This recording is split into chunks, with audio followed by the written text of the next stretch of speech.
Olá, turma! Bem-vindos a mais uma aula de genética. Hoje a gente vai falar sobre as extensões das leis de Mendel e a exceção da segunda lei.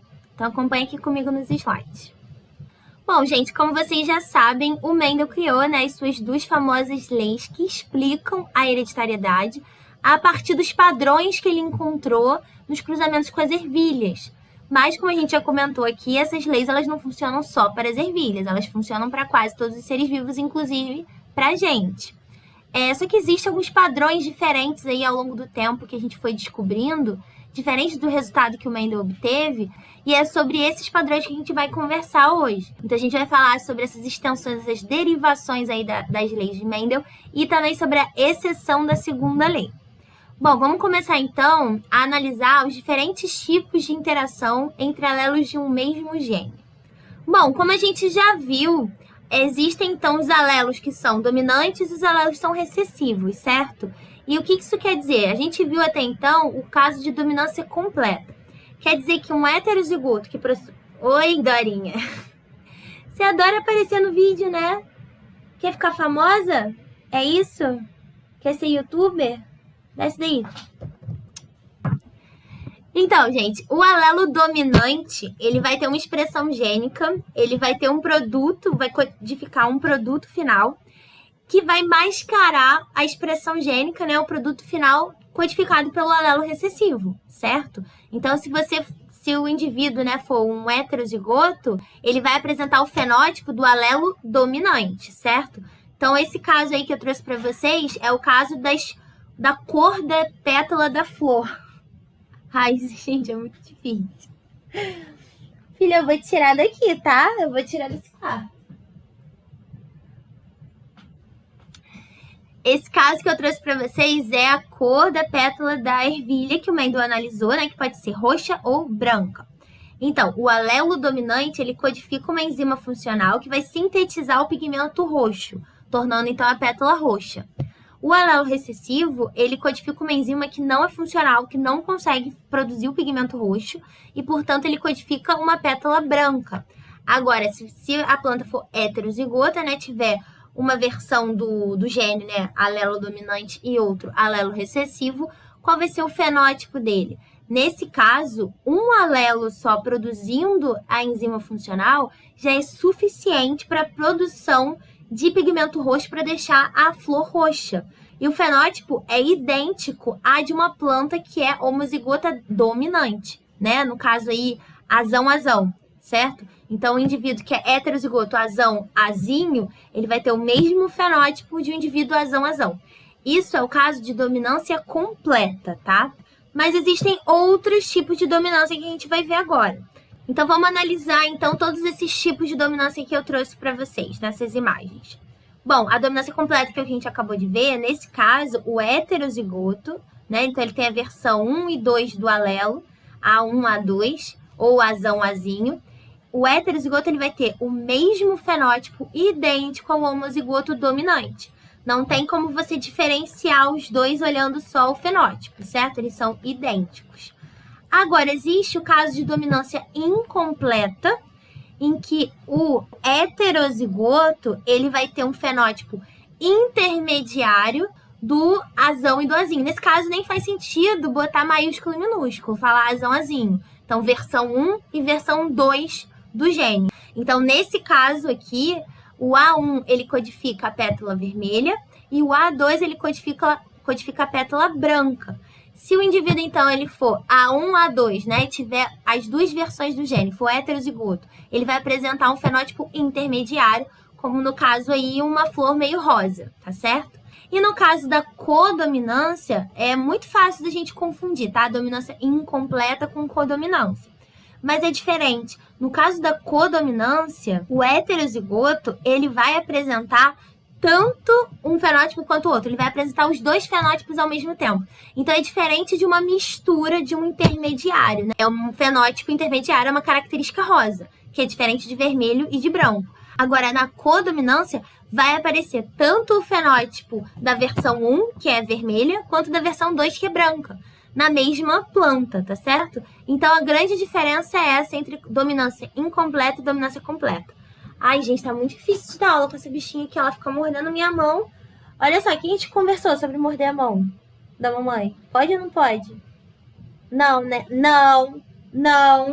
Bom, isso aqui é um resumo, né, do que significa dominância completa, incompleta e codominância. Então, lembra de analisar o heterozigoto, tá? Em todos os casos. Dominância completa, o heterozigoto é igual ao homozigoto dominante.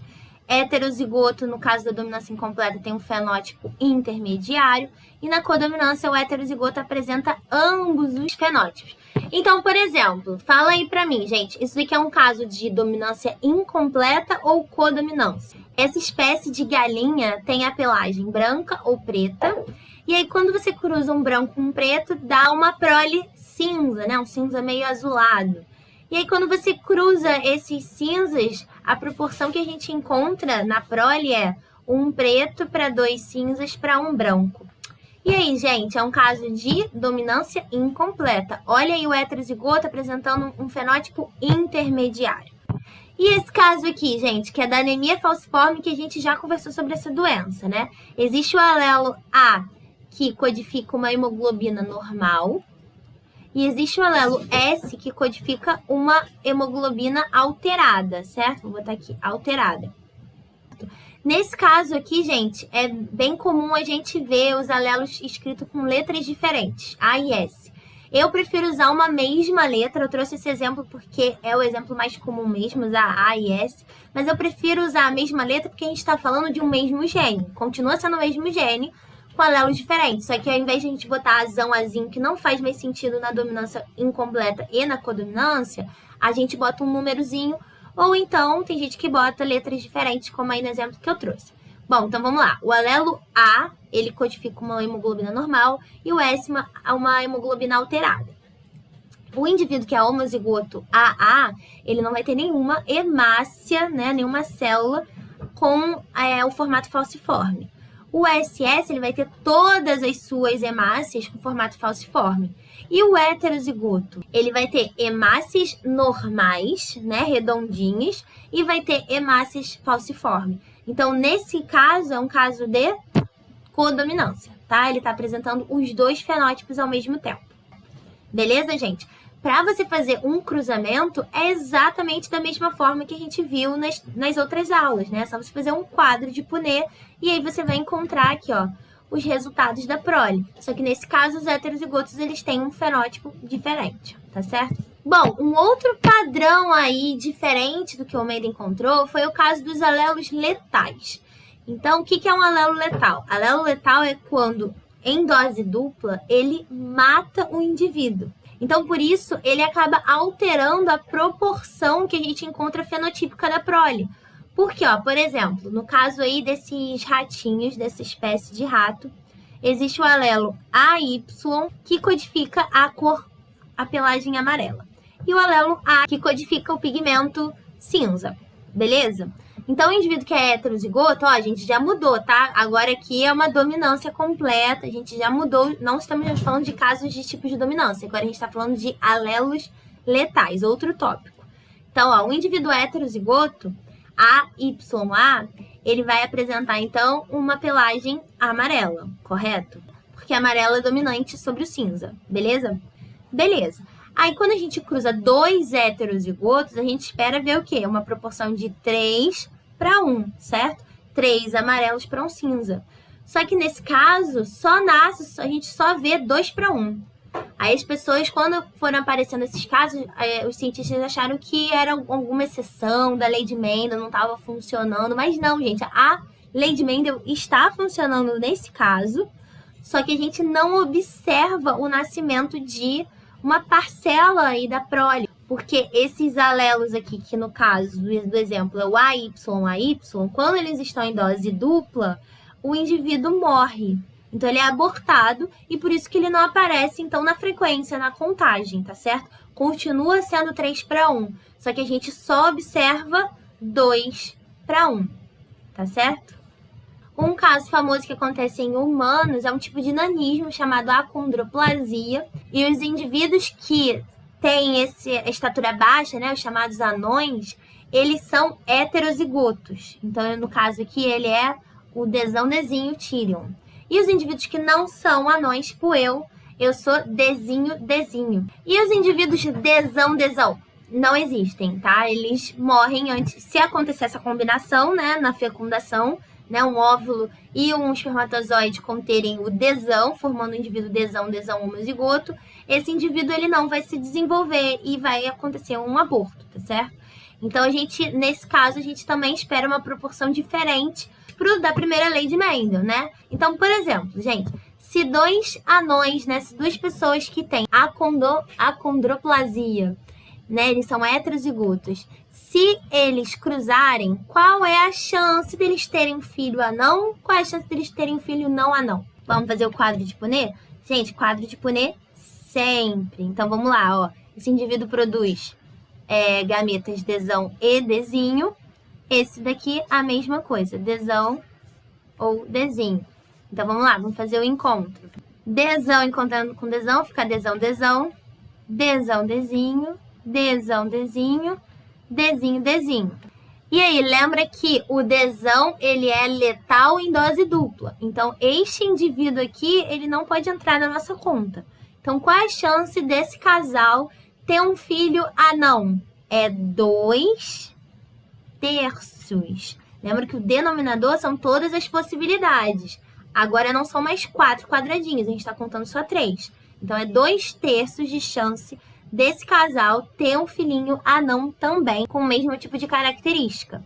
E 1/3 de chance deles não terem um filho anão, ok? Bem tranquilo, né?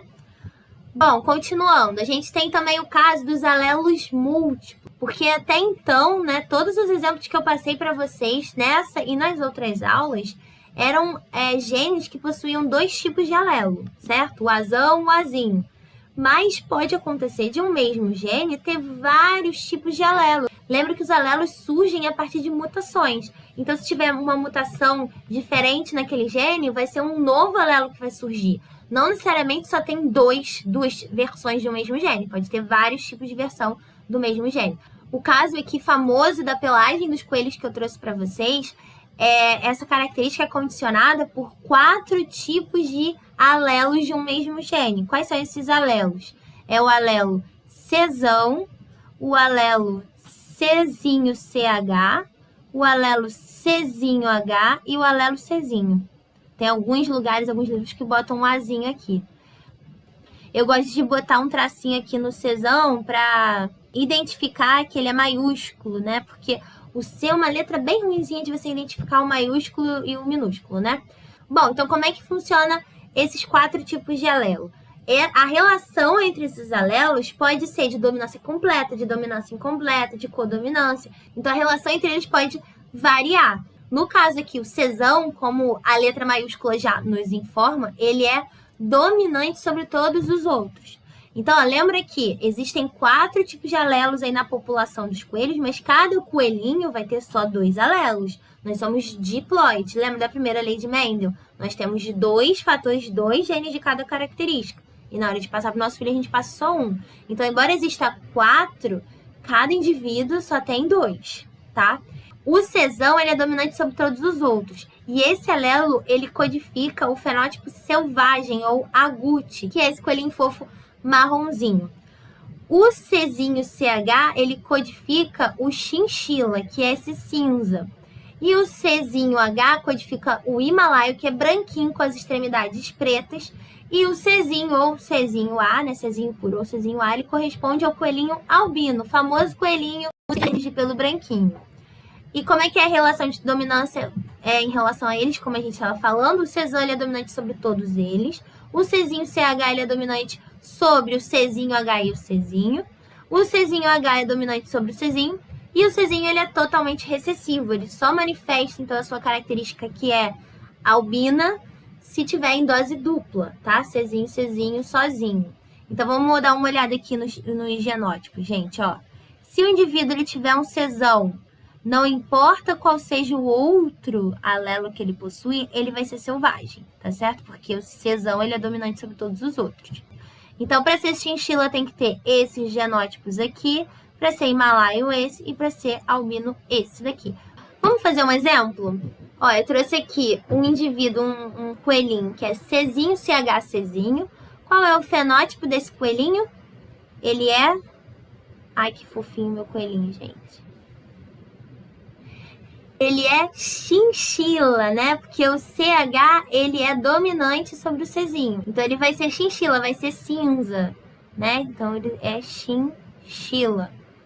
E o indivíduo que é Czão, Czinho H, ele é selvagem.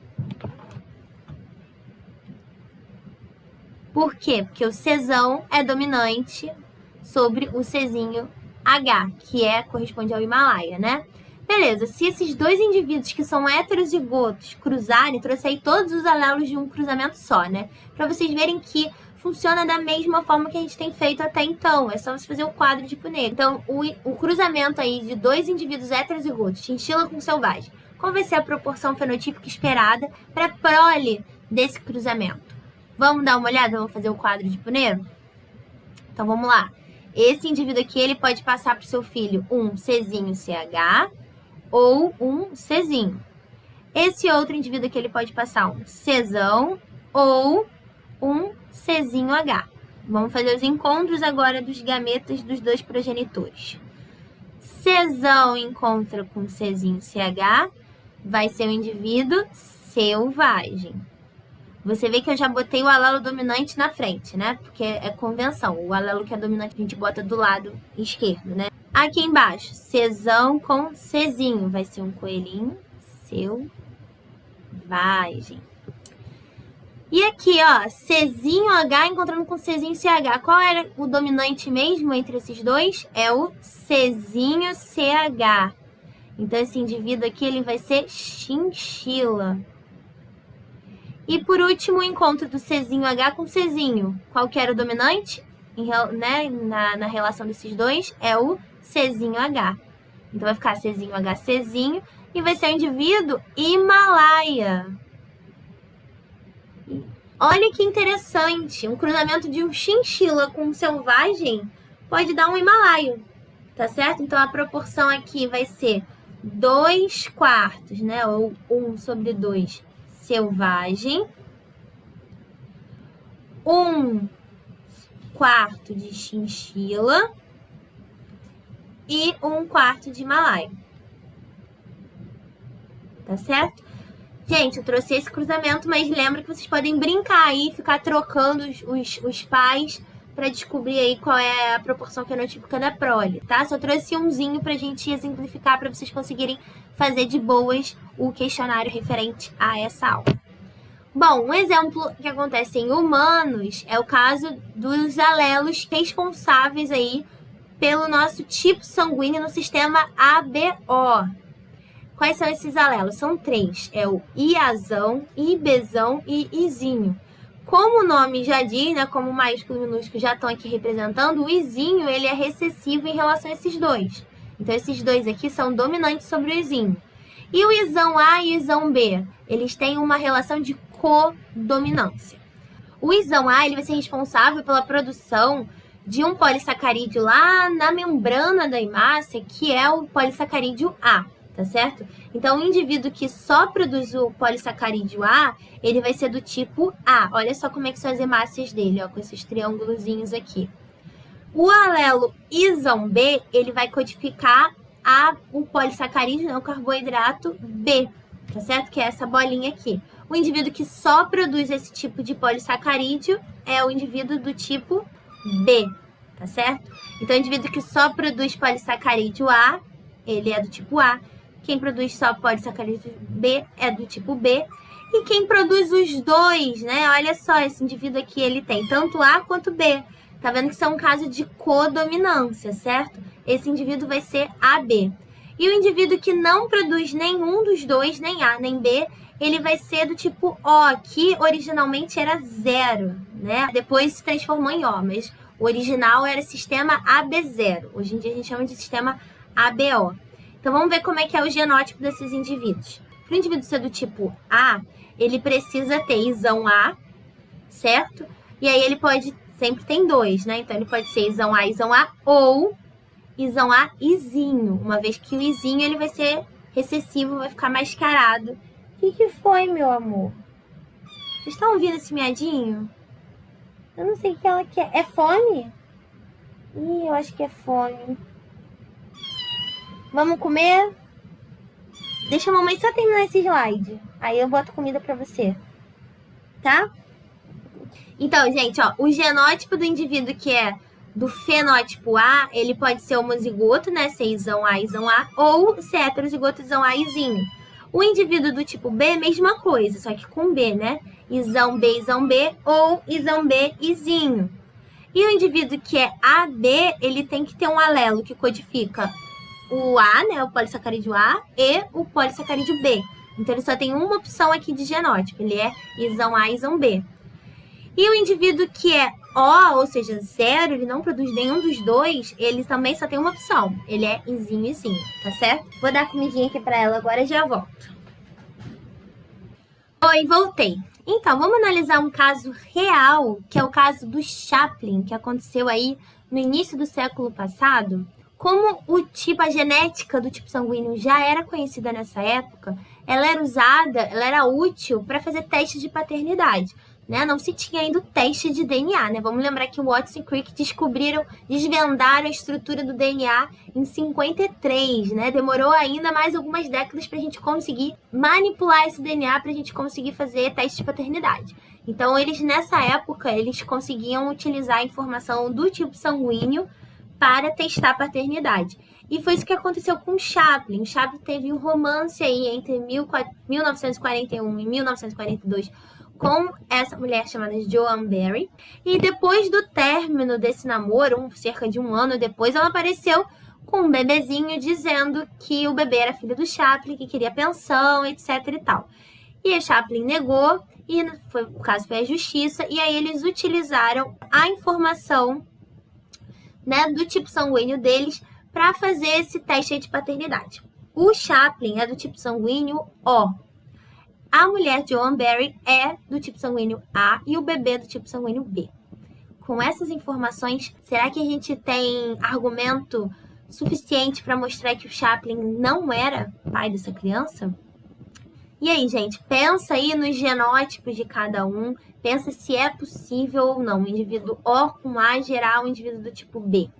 Vamos fazer isso daqui junto. Então, ó, o Chaplin, ele é do tipo sanguíneo O.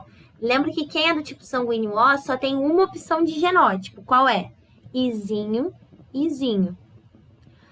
Essa mulher é do tipo sanguíneo A. Então, ela tem Isão A, mas a gente não sabe se ela é Isão A ou Isão A, Izinho, tá? Então, ela tem essas duas opções. E o bebezinho? O bebezinho, ele é Isão B ou Isão B, Izinho. Né? São as duas opções para as pessoas que têm tipo sanguíneo B.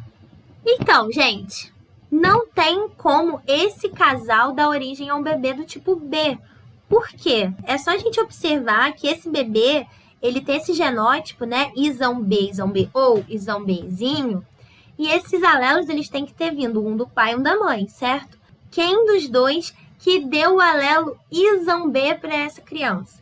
Porque nas duas opções aqui que eu dei para vocês, ela precisa ter Isão B, tá certo? Quem dos dois pode ter dado Isão B para ela? Então, a mãe, provavelmente, né, se for a mãe dela mesmo, ela tem que ter esse genótipo aqui, não pode ser esse. Porque se ela for Isão A, ela ia ser obrigada a passar para o seu filho Isão A. Então, a menina não poderia ser B. Podia ser A, B, podia ser A. Mas B, só B, não poderia se a mãe fosse Isão A. Então, o genótipo da mãe é esse aqui. A mãe é Isão A, Izinho. Agora, o pai, o Chaplin, ele só poderia dar Izinho. Então, quem é que deu o B para ela? Então, não foi o Chaplin. O outro pai, né, o verdadeiro, ele tem Isão B, não sei qual é o outro alelo, mas ele passou o Isão B para a filha e a mãe passou o Izinho. Então, a criança, ela também não pode ser isso daqui, ela tem esse genótipo, tá certo? Vamos fazer outro exemplo aqui? Vamos fazer um caso real também, ó. Eu sou do tipo sanguíneo A, tá? Ó, esse aqui sou eu com óculos. E os meus pais, meu pai é do tipo sanguíneo O e minha mãe é do tipo sanguíneo A. E eu sou A também, tá tá certo? E aí, gente, qual é o meu genótipo? O meu genótipo é Izão A ou Izão A, Izinho. Eu sou homozigota ou heterozigota? Meu pai, ele só pode ser Izinho, Izinho. Minha mãe, ela é Izão A alguma coisa, não sei o que, né? Pode ser Izão A ou Izão A, Izinho. E eu sou Izão A, porque eu sou do tipo sanguíneo A. E eu recebi do meu pai, o meu pai só pode passar qual gameta? Um espermatozoide com Izinho. A minha mãe que deve ter me dado o Izão A e o meu pai, ele me deu Izinho. Então, eu sou um indivíduo heterozigoto, tá certo? O meu namorado, ele é do tipo sanguíneo O, o Rafael. Barbudinho. Qual é a chance de nós dois termos um filho do tipo O, né? Qual é a proporção fenotípica esperada para mim e para o Rafael? Bom, vamos fazer o quadro de Punnett? Então, vamos lá, gente. Quadro de Punnett. Eu posso enviar Izão A, Izinho. E o Rafael, ele é O, ele é Izinho, Izinho. Ele só pode enviar para o nosso filho Izinho. Vamos fazer a junção? Deixa eu trocar de cor aqui. Izão A com Izinho, Izinho com Izinho. Então, nossos filhos são caso real. Nossos filhos têm a chance de ser 50%, né? 1/2 A do tipo sanguíneo A e 1/2 de ser do tipo sanguíneo O. Ok? Então, vocês estão vendo que todos os exemplos que eu trouxe para vocês, alelos letais, alelos múltiplos, do tipo de dominância, é só você fazer o quadro de Punnett da mesma forma que a gente tem feito para descobrir o resultado da prole. Bom, além disso, também tem o caso da pleiotropia, que é o quê? A gente não vai fazer nenhum cruzamento, nenhum cálculo com isso. É mais um conceito que eu vou trazer para vocês. Um único gene ou um alelo, ele pode ser responsável por vários tipos de características diferentes. Então, a gente tem estudado que um gene, ele tem um produto final que geralmente é uma proteína, que vai corresponder a um tipo de fenótipo, mas não necessariamente um único tipo de fenótipo. Aquela proteína, aquele produto final da expressão gênica, pode influenciar em várias características, como, por exemplo, a gente vê em doenças. Aí eu botei o exemplo da semente da ervilha, né? O gene que codifica a cor da pétala da flor, como a gente viu, esse gene também vai influenciar na cor da casquinha da semente. E em humanos, eu trouxe aqui 2 doenças que são causadas por um único gene, só que ele influencia em diversos sintomas dessa doença. Então, por exemplo, a síndrome de Marfan, que é esse moço simpático aqui do lado, as pessoas que são portadoras desse alelo dominante que causa essa síndrome chamada síndrome de Marfan, elas têm os dedos anormalmente longos, finos, curvos, eles têm outras anomalias ósseas, problemas de visão, problemas no coração, isso tudo influenciado por causa de um único gene. Fibrose cística também, que é uma doença que a gente já comentou aqui nas aulas, é uma doença que altera a produção de muco, né, pelas células que produzem muco. E aí o muco fica excessivo e espesso, causando diversos problemas em vários órgãos do nosso corpo. O principal é no pulmão, mas também causa prejuízos no pâncreas, na pele, no intestino, nos órgãos reprodutores, tá certo? Isso tudo é a ação de um único gene. A gente vai ver agora o contrário, tá? É o tipo de interação entre alelos de genes diferentes, que é a interação gênica. Por que eu falei que é o contrário? No caso da pleiotropia, a gente estava vendo um único gene afetando várias características. No caso da interação gênica, são vários genes que vão ser responsáveis por uma única característica, ok? Então, agora a gente não está falando só de alelos de um mesmo gene, a gente está falando de genes diferentes. E esses genes diferentes, então, eles podem ter uma ação em conjunto para dar origem a um único tipo de fenótipo. Por exemplo, no caso aqui dos periquitos, existe um gene que é o gene que produz o pigmento amarelo. E existe o gene que produz os grãos de melanina. Se o periquito tiver o alelo dominante que produz o pigmento amarelo e o alelo dominante que produz os grãos de melanina, ele vai ser verde, tá certo? Porque o pigmento amarelo vai se misturar com a melanina e ele vai ser verdinho. Se o periquito ele tiver ausência de pigmento amarelo, mas só tiver o grão de melanina, ele vai ser azul, as suas penas vão ser azuis, tá certo? Se ele tiver o pigmento amarelo, mas não a produção de melanina, ele vai ser amarelinho. E se ele não tiver nenhum dos dois, nem a produção de pigmento amarelo, nem a produção de melanina, ele vai ser branquinho, tá certo? Então aqui ele vai ser amarelo e aqui ele vai ser branco. Então a gente tem 4 tipos de fenótipos possíveis para a cor do periquito e esses fenótipos são influenciados por 2 genes. Tá vendo o que está acontecendo? É uma interação gênica, tá? Eu trouxe aqui, ó, o quadro de Punnett dos cruzamentos para a gente ver como que se comporta a herança desses 2 tipos de gene.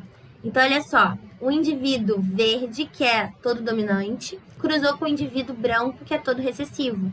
E aí deu origem a uma F1, que é duplo heterozigoto, azão, azinho, bezão, bezinho, que tem a característica verde, tá? Esses verdes, eles cruzaram entre si, e a gente tem aqui a F2, que é o resultado desse cruzamento. Como vocês podem ver, o resultado é 9 verdes para 3 amarelos, para 3 azuis, para 1 branco. Isso lembra o que vocês? 9 para 3 para 3 para 1. Gente, essa é a proporção fenotípica esperada do cruzamento de um duplo heterozigoto de acordo com a segunda lei de Mendel, certo? Então, esses 2 genes, eles vão se comportar da mesma forma que o Mendel descobriu, tá certo? Eles interagem entre si para formar o fenótipo, mas na hora deles se segregarem na meiose, eles vão se segregar independentemente. Então, como vocês podem ver, o resultado é o mesmo. Mendel analisava 2 características de uma vez. Nesse caso, a gente está analisando uma característica, mas são 2 genes. Então, é como se a gente estivesse analisando 2 características de uma vez. Então, o resultado é 9 para 3 para 3 para 1. Beleza? Existe um caso particular de interação gênica chamada epistasia. Epistasia é um tipo de interação gênica em que um gene mascara a ação do outro. É como se um gene fosse dominante sobre o outro, mas a gente não usa essa palavra dominante. Dominante a gente usa para alelos de um mesmo gene. Como são genes diferentes, a gente fala que um gene é epistático em relação ao outro. Existem vários tipos de epistasia, e o que eu vou trazer para vocês é o caso da epistasia recessiva dos labradores. Os labradores, eles podem ter... Vocês reparam que muitos desses exemplos que eu trago para vocês são exemplos de cor.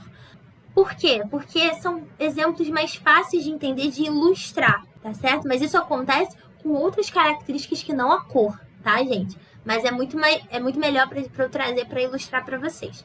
E são os exemplos mais famosos que vocês vão encontrar aí em qualquer livro. Então, os labradores, eles podem ter 3 tipos de pelagem diferentes. O chocolate, o pretinho e o caramelo.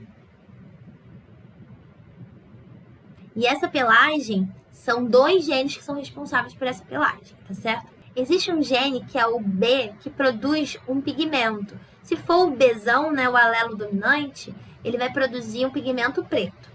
Se for o Bzinho, ele vai produzir um pigmento chocolate.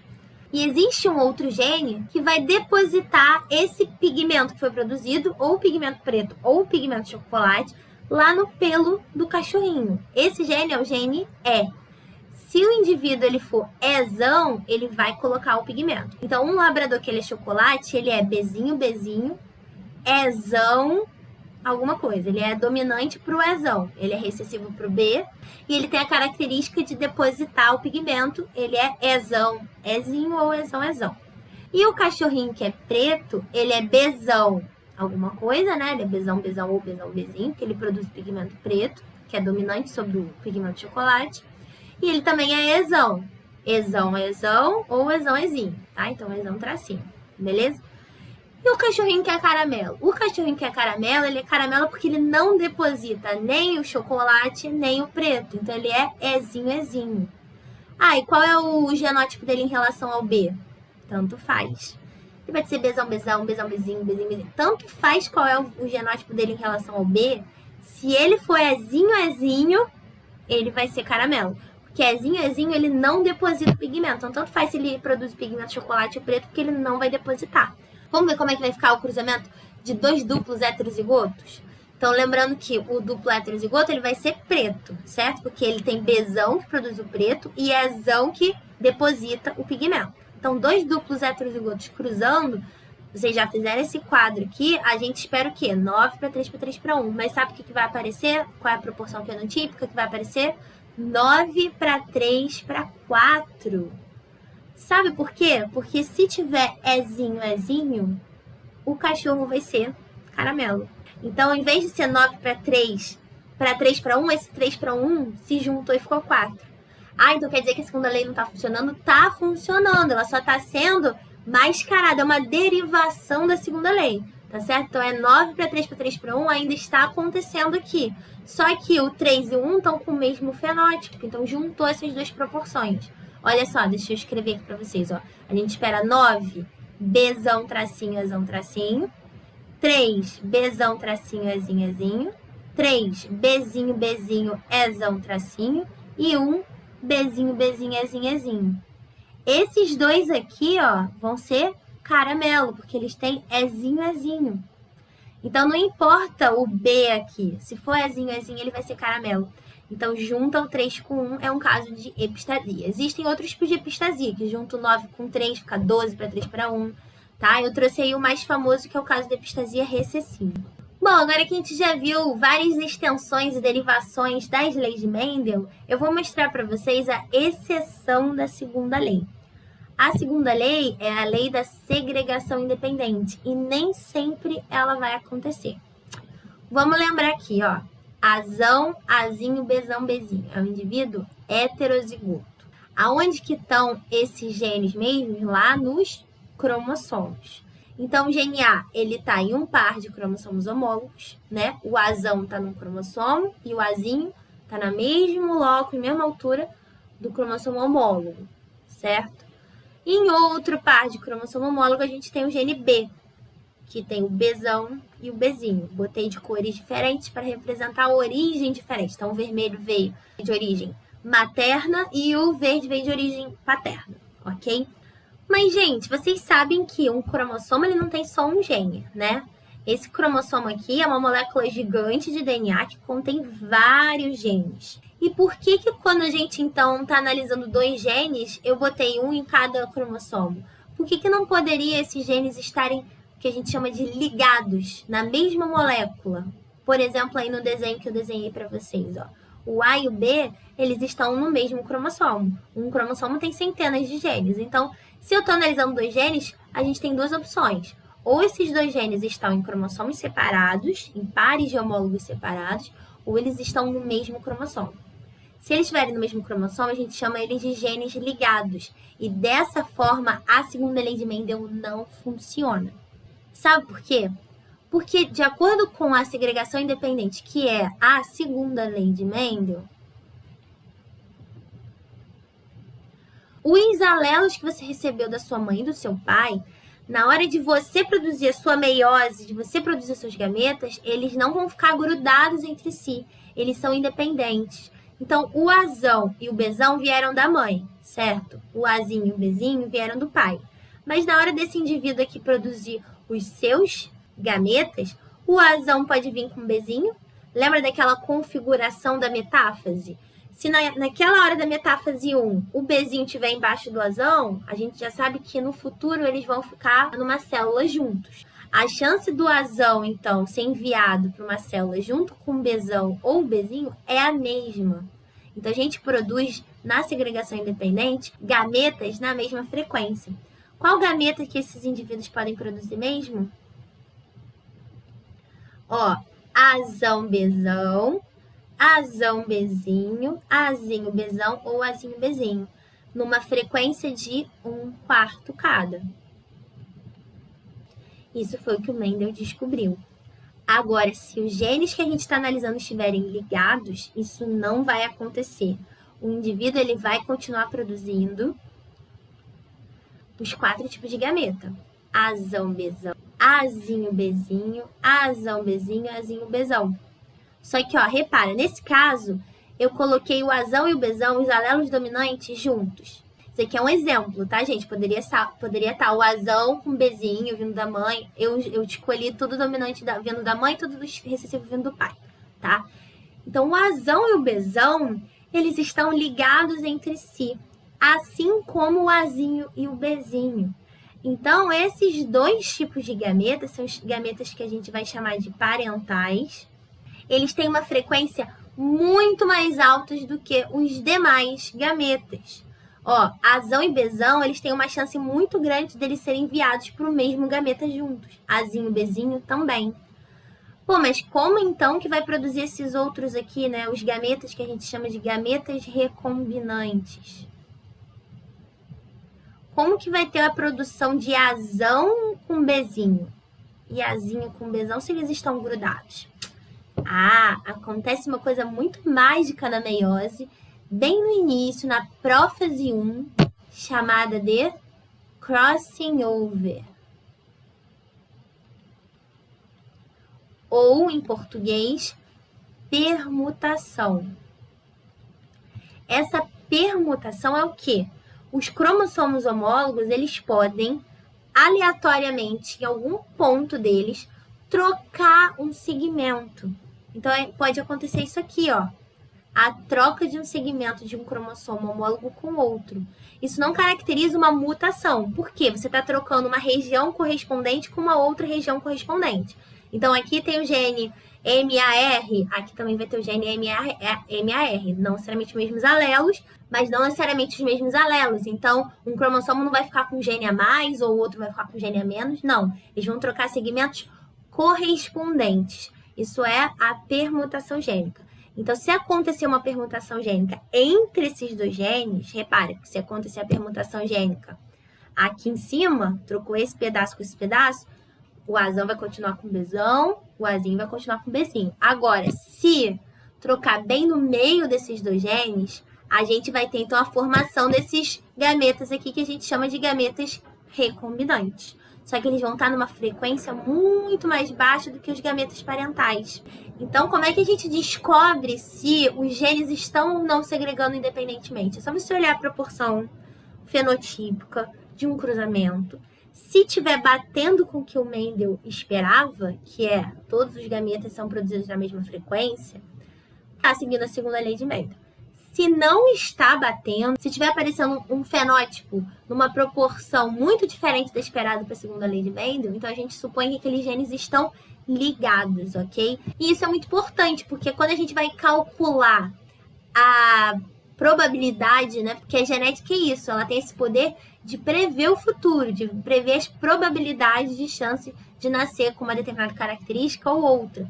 Então, essas previsões elas vão ser muito diferentes se os genes estiverem seguindo a segunda lei de Mendel ou se eles não estiverem, se eles estiverem ligados, tá? Então, ó, genes ligados tendem a ser herdados juntos, pois estão próximos uns dos outros nos cromossomos. Falando, então, de crossing over, vamos dar uma olhada aqui mais aprofundadamente nesse fenômeno? Então, ó, como eu falei para vocês, isso acontece na prófase 1, portanto, lembra que nessa fase os cromossomos já estão duplicados, que eles foram duplicados antes, na intérfase, né? Então, quando começa a meiose, eles já estão duplicados. E aí, os cromossomos duplicados, eles vão ter uma cromátide que vai participar desse processo. Então, uma cromátide fica de fora desse processo e a outra participa. E aí, eles vão e trocam pedacinhos entre si. Para que isso, gente? A única explicação que a gente tem para explicar a vantagem de ter essa troca é uma vantagem evolutiva. Porque a meiose é uma divisão celular que é muito diferente da mitose, porque ela gera células filhas muito diferentes entre si.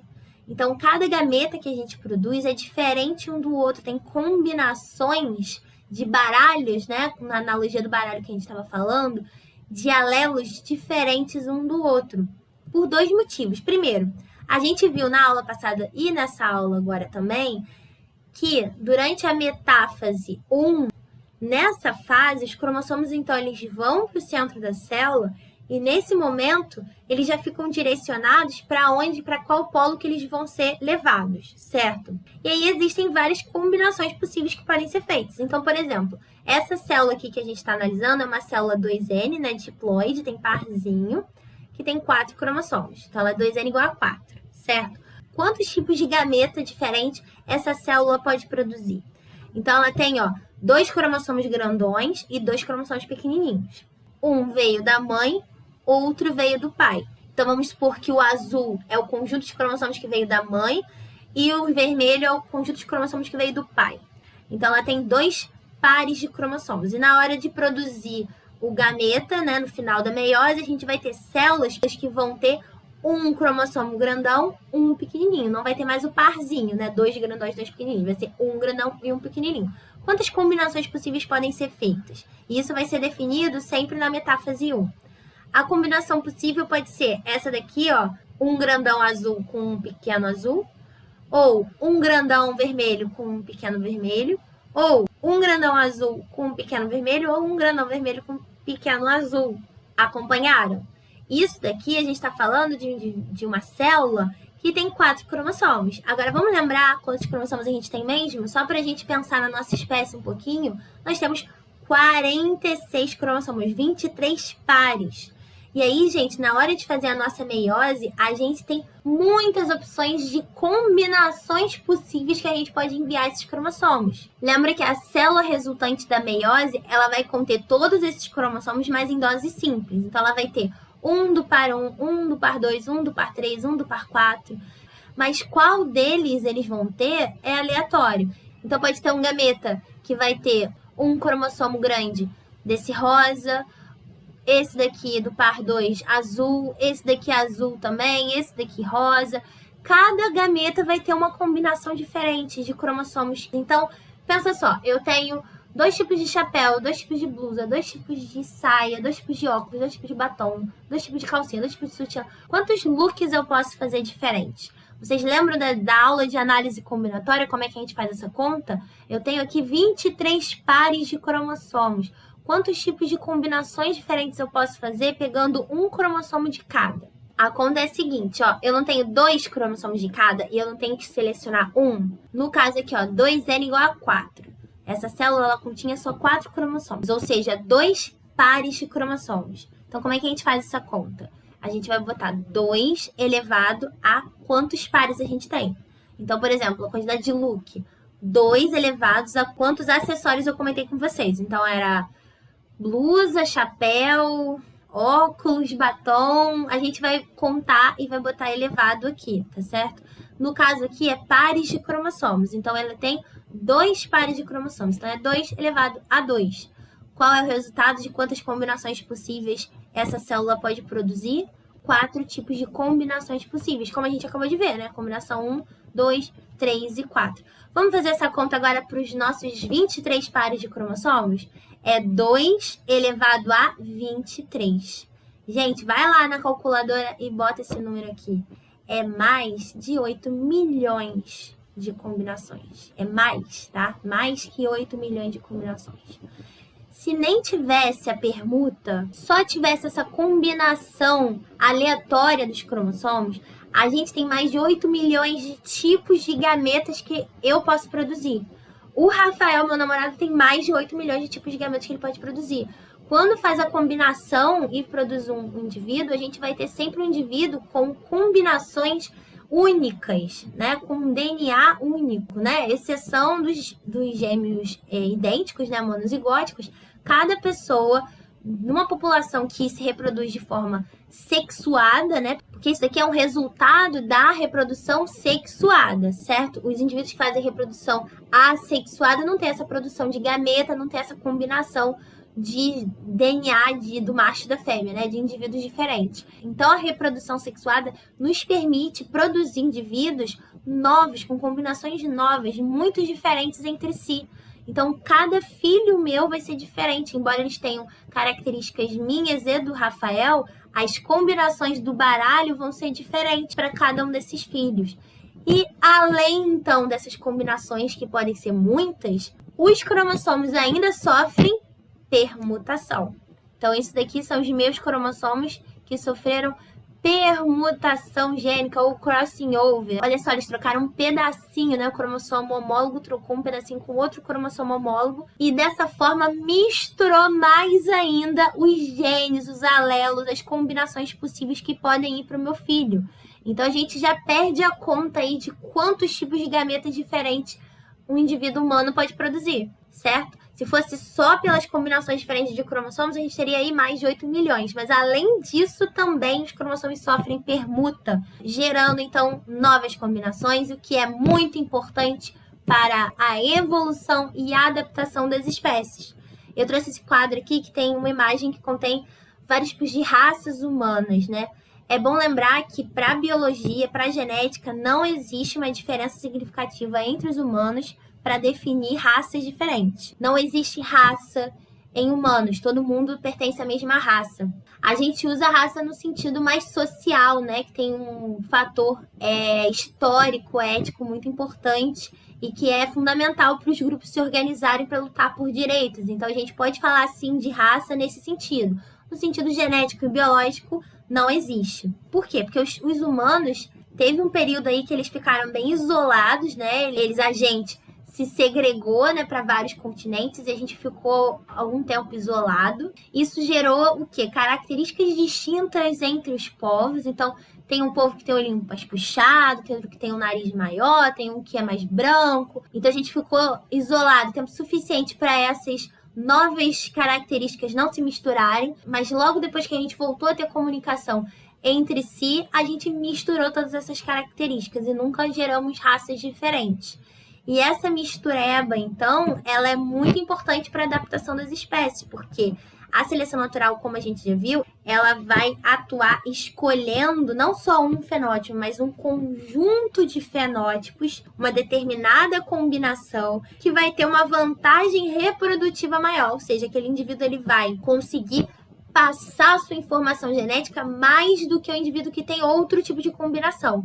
Então, os indivíduos que conseguirem passar mais adiante a sua informação genética, o seu conjunto, eles vão ser mais bem-sucedidos. E essas cartas do baralho, esses genes, eles vão permanecer na população.